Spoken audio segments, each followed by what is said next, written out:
হুম। আসসালামু আলাইকুম। আমি Mohammad Rana Mia, national agriculture import and export company থেকে আমি আপনাদের সামনে উপস্থিত হয়েছি। আমার পিছনে যেগুলো ধানগুলো যে দেখতেছেন, এই ধানগুলো একজন ব্যক্তি, মানে পুরো ধোলাটাই না, মানে হলো 1 একর জমি এখানে আছে। এই 1 একর জমিতে আমি ইউরিয়া সারের সাথে এনএসি গোল্ডটা ব্যবহার করাইছি। শুরুতে 7 থেকে 8 দিনে যেটা আমরা 10 দিনে যেটা আমরা ইউরিয়া সারের সাথে যেটা আগাছানাশক ব্যবহার করে তখন একটা দেওয়াইছি। তারপরে দ্বিতীয় টিপে একটা হলো এনএসি গোল্ডের স্প্রে একটা করাইছি, যেটা পার লিটারে আপনার 1.5 মিলি হারে স্প্রে করাইছি। আপনার 16 লিটার জারকিনে আপনার 25 মিলি হারে স্প্রে করাইছি।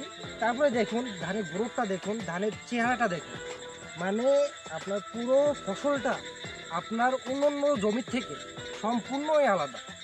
আপনারা দেখতে পাচ্ছেন। তা অবশ্যই যাদের হলো তৃতীয় টিপ স্প্রেতে আসবে, যাদের দেখা যাবে যে হলো ধানের গাছ ধানের শীষ যখন পেটে আসবে, যেটা আমরা বলি গর্ভ অবস্থায় থাকবে, তখন অবশ্যই একটা এনএসি গোল্ড ব্যবহার করাবেন।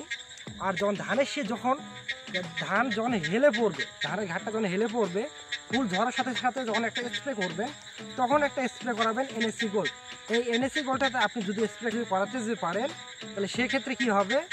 সেক্ষেত্রে হবে আপনার ধানের আপনার চিটা পাতান কম হবে, ধানটা পুষ্ট হবে, দানাটা পুষ্ট হবে, একদম ধান একদম ঝকঝকা হবে। তাই অবশ্যই আর দেরি না করে যারা এখনও এনএসি গোল্ডটা ব্যবহার করেননি, তারা অবশ্যই এনএসি গোল্ডটা ব্যবহার করেন, দ্রুত রেজাল্ট নিন। আর যদি মনে হচ্ছে রেজাল্ট পাচ্ছেন কি পাচ্ছেন না, তাহলে সেক্ষেত্রে কমেন্ট বক্সে কমেন্ট করুন।